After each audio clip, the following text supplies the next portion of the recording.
Assalamualaikum warahmatullahi wabarakatuh. Di video kali ini ketemu lagi sama kakak Indah Dewi Permatasari. Nah, untuk kali ini saya akan menjelaskan mengenai praktikum virtual lagi. Nah, di sini adalah mengenai praktikum tentang rangkaian penyiaran gelombang. Nah, untuk lebih jelas lagi tonton video ini sampai habis ya. Terima kasih. Kita cari dulu kapasitor.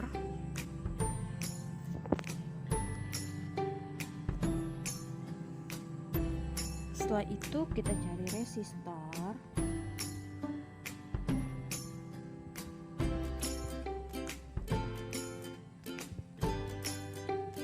Nah, kemudian kita cari dioda dengan kode 1N 4007.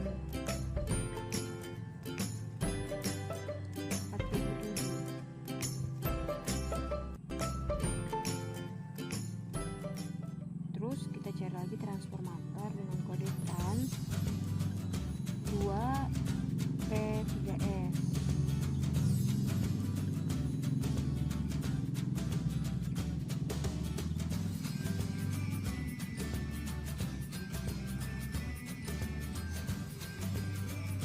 Kemudian kita cari phasing.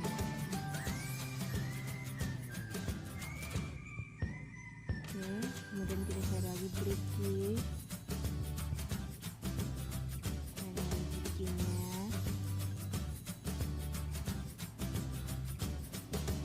Kemudian setelah semua komponen sudah kita kumpulkan, lalu kita buatlah rangkaiannya.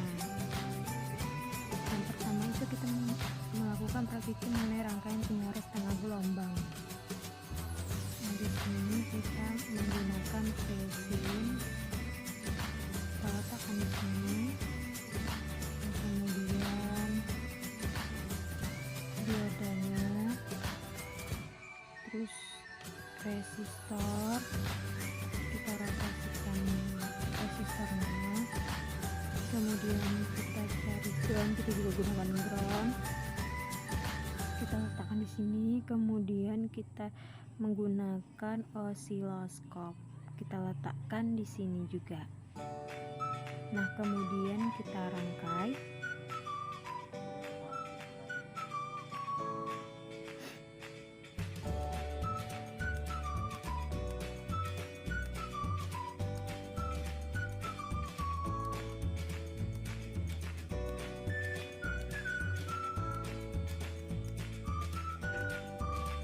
Kita sesuaikan groundnya. Kemudian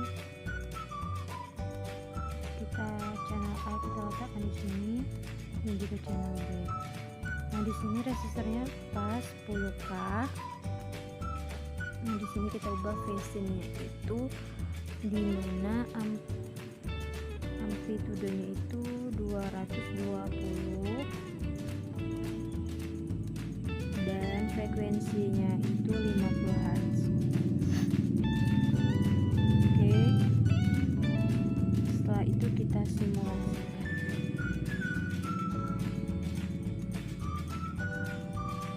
Karena kita tidak menggunakan channel B, jadi kita off-kan. Nah, kemudian kita atur kita atur. Dan di sini kita lihat bahwasanya di sini sinyal inputnya ketika arusnya bernilai positif dapat melewati dioda, dan sebaliknya jika arus bernilai negatif dia tidak dapat melewati diodanya. Oleh sebab itu dinamakan penyiaran setengah gelombang, karena hanya menampilkan setengah gelombang yang bisa disearahkan. Nah, kemudian kita push dan kita lanjut ke praktikum selanjutnya, yaitu tentang gelombang penuh. Nah, di sini kita menggunakan phasing, kita letakkan di situ, dan juga transformator kita letakkan di sini. Kemudian dioda. Nah, di sini kita menggunakan diodanya itu berjumlah 2. Nah, kemudian kita gunakan juga resistor. Nah, resistor itu kita rotasikan terlebih dahulu. Nah, terus kita cari juga kita gunakan juga oscilloscope. Nah, kemudian kita juga menggunakan ground.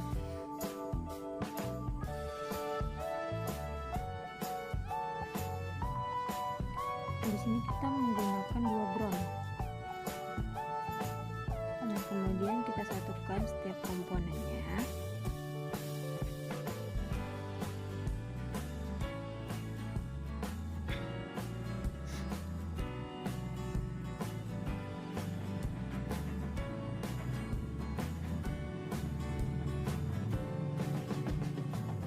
Kita sesuaikan di groundnya.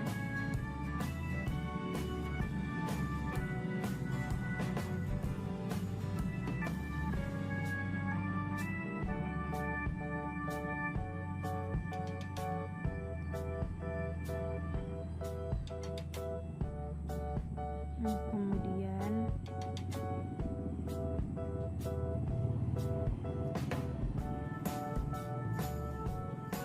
kita ubah ukuran rasanya udah pas.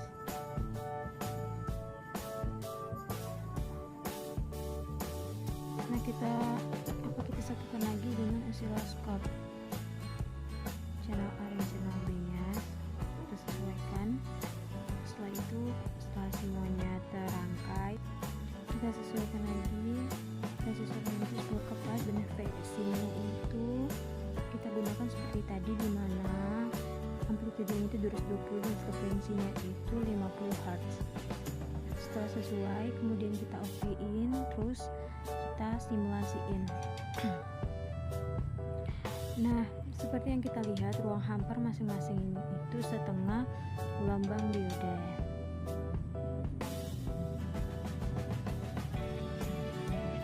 Kita atur terlebih dahulu.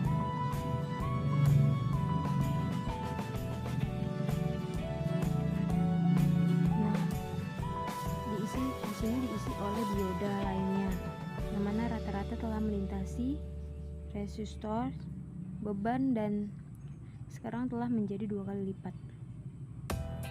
Nah, kemudian kita lanjutkan ke praktikum yang ketiga, dimana di sini kita menggunakan resin, kemudian gede,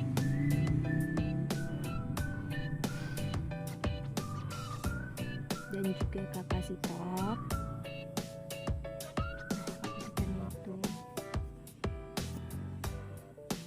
Rotasikan terlebih dahulu. Kemudian kita gunakan lagi resistor.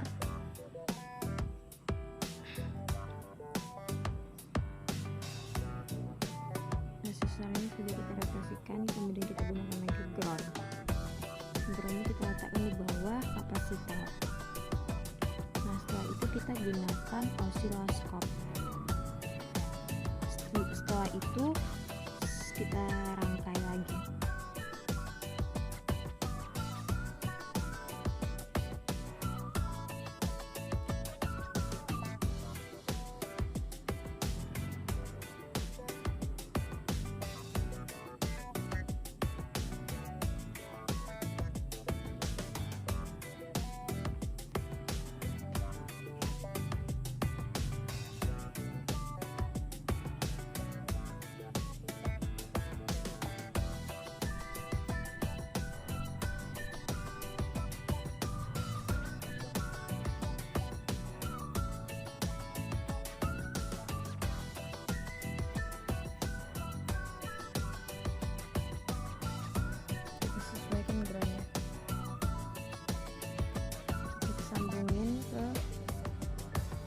Channel A dan juga channel B nya.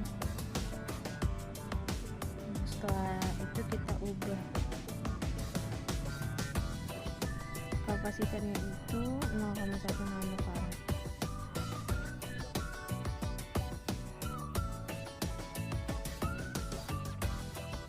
Dan juga resistornya itu 40.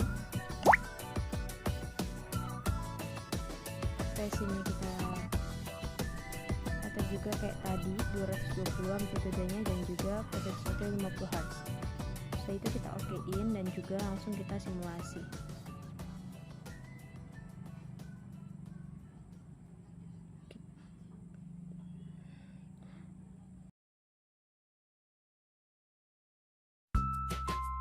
Baiklah, di sini untuk praktikum yang terakhir yaitu tentang arah gelombang sistem jembatan.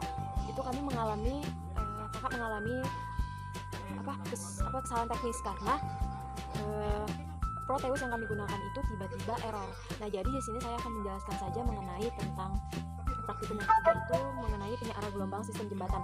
Nah, jadi dalam praktikum yang ketiga itu dapat diketahui ketika rangkaian jembatan mendapatkan siklus positif dan siklus sinyal AC, maka arus mengalir ke beban RL melalui dioda 2 dan dari RL dan akan dikembalikan melalui dioda 3. Sedangkan pada dioda 1 dan juga dioda 4 itu bersifat off. Kenapa bisa bersifat off? Karena pada dioda 1 dan dioda 4 itu mendapatkan bias mundur. Nah, hal itu terjadi pada saat mendapatkan siklus negatif, arus akan mengalir ke beban RL melalui dioda 4 dan dari beban akan dikembalikan ke sumber AC melalui dioda 1. Nah, jadi untuk praktikum kali ini apabila kurang sempurna saya mohon maaf dan saya berharap kedepannya saya bisa lebih baik lagi. Ini praktikum